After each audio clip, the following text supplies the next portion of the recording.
semua kalangan pemilih di tanah air kan masih terbalut dengan narasi identitas, Pak, yang mana stabilisasi terhadap Ahok sebagai non-muslim masih cukup kencang hingga hari ini. Dan itu ternyata menimbulkan stigma yang cukup luar biasa bagi elektabilitas Ahok ketika beliau ingin maju sebagai kandidat, entah itu sebagai kepala daerah atau mungkin sebagai pimpinan nasional. Nah, saya orang bilang sama saya, jadi pejabat hanya jadi pejabat, kelakuannya sama kok. Karena saya tidak pernah menginginkan sebuah jabatan. Saya hanya menginginkan ketika pelanggaran terjadi, saya memperjuangkan itu. Nah, kalau mau perjuangkan itu saya eksesnya jadi presiden, itu ekses. Bukan saya mengincar kursi presiden. Nah, orang bilang nggak mungkin kamu jadi presiden, pasti mungkin dong. Dia kan presiden diri. Kita belum tahu gebrakan dari BTP ke depan. Apakah bisa jadi nanti dimasukkan sebagai menteri atau bisa jadi nanti ke depan menjadi kepala daerah di wilayah lain. Nah, kita belum tahu apa yang akan dilakukan BTP. Bisa jadi Basuki Cahayapurnama masuk sebagai sosok misterius yang tadi, sosok X yang ke nomor 15 tadi. Dia menjadi sosok yang menjadi efek kecil ke depan nanti ketika di 2024 nanti. Inilah alasan mengapa BTP tidak usah maju di 2024. Kadrun pasti ngamuk dengar ini. Setelah sekian lama saya absen membahas tentang BTP alias Ahok. Hari ini saya kembali mau turun gunung untuk membahas sosok yang satu ini, BTP. Selalu unik untuk dibahas. Lagian rating di SeaWorld untuk tulisan dengan tema sosok yang satu ini selalu menduduki peringkat yang tinggi, 11-12 dengan artikel tentang Anies, walaupun komen para pembaca berlawanan isinya penggemar Ahok. Bahkan saya nyemplung di SeaWorld salah satunya ya karena Ahok. Tapi sejak kasus perceraiannya yang menghebohkan itu, terus terang dukungan saya agak turun. Walaupun saya tetap menilai kinerja BTP adalah salah satu yang terbaik dibandingkan dengan hampir semua pejabat yang saya tahu.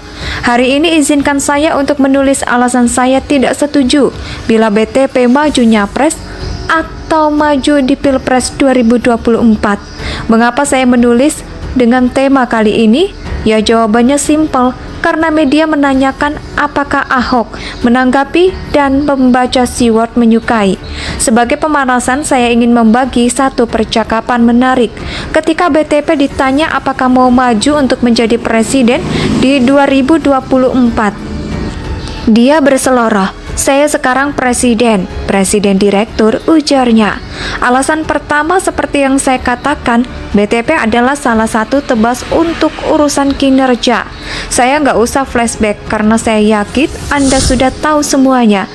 Ketika menjadi komut Pertamina pun BTP sebagai komisaris adil.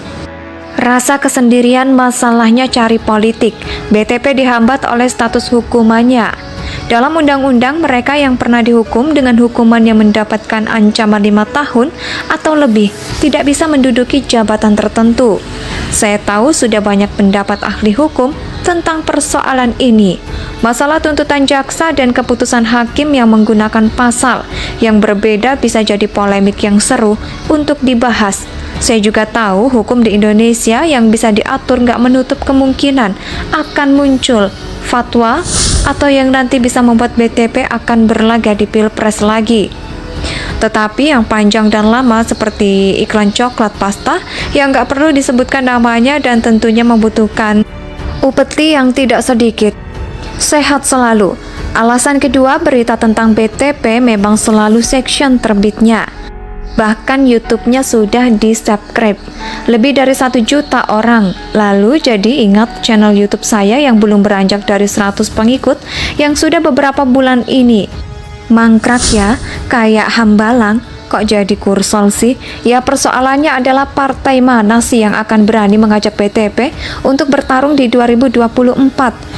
BTP adalah aset sekaligus stabilitas dia adalah perangku suara, sekaligus berpotensi menjadi perenggut suara. Mereka yang suka sama BTP memang banyak, tapi mempunyai juga bejibun partai. PSI memang sangat mungkin mencalonkan BTP, tapi dia nggak punya kursi di DPR saat ini. Nasdem juga sedang bermanis-manis dengan gubernur penggundul Monas. Saya juga nggak yakin PDIP atau Golkar berminat untuk bertaruh suara dengan seorang penista agama. Ya istilahnya, apalagi Demokrat yang sedang bingung untuk mengorbitkan sang putra mahkota. Sisa partai yang lain, ya langsung ketiga kinerja BTP memang moncer. Saya juga yakin banyak pembencinya yang mengacungkan jempol. Dalam hati, kok mengacungkan jempol? Dalam hati itu gimana ya? Ya seperti yang saya bilang tadi, pembenci BTP itu memang banyak banget. Mereka bukan hanya yang menganggap BTP dalam sosok yang kasar, arogan, atau lancar komentar, berbagai kepercayaan orang lain, tapi ada juga pengusaha-pengusaha hitam yang sangat ketakutan atau yang sangat dirugikan oleh sepak terjang mantan gubernur DKI ini. Dan kita lihat kerjanya di Pertamina. Belum seumur jagung menjabat, BTP sudah membuat anggaran Pertamina menjadi transparan. Pertamina serasa ditelanjangin ya, dan persis seperti yang dia lakukan ketika masuk jadi gubernur DKI.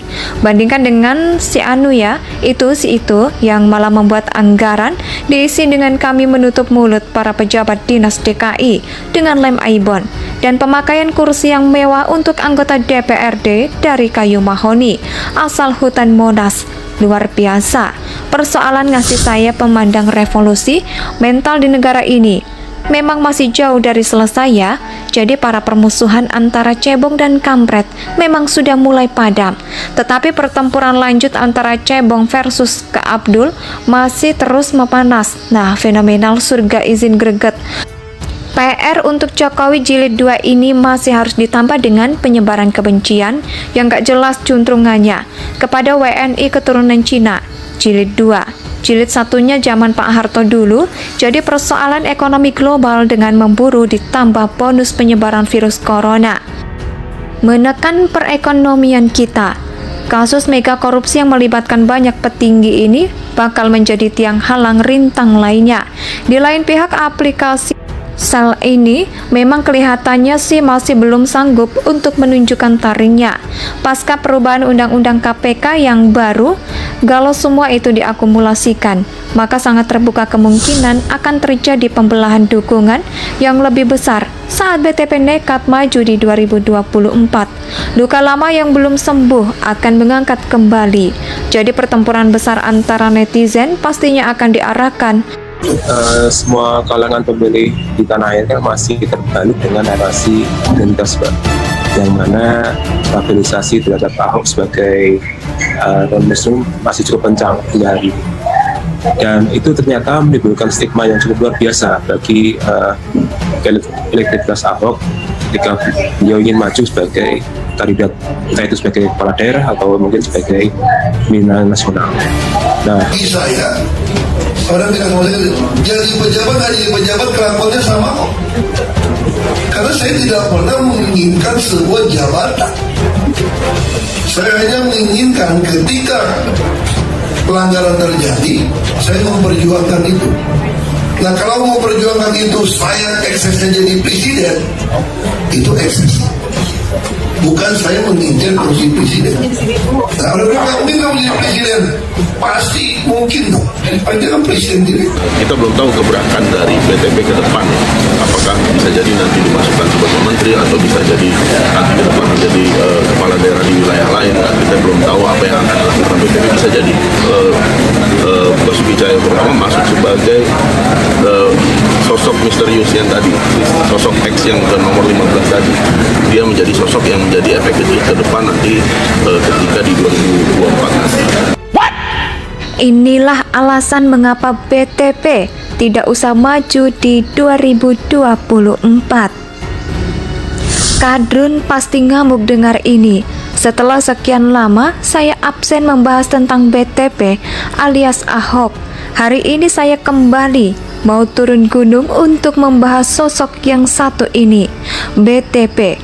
Selalu unik untuk dibahas. Lagian rating di SeaWorld Untuk tulisan dengan tema sosok yang satu ini selalu menduduki peringkat yang tinggi 11-12 dengan artikel tentang Anies, walaupun komen para pembaca berlawanan isinya.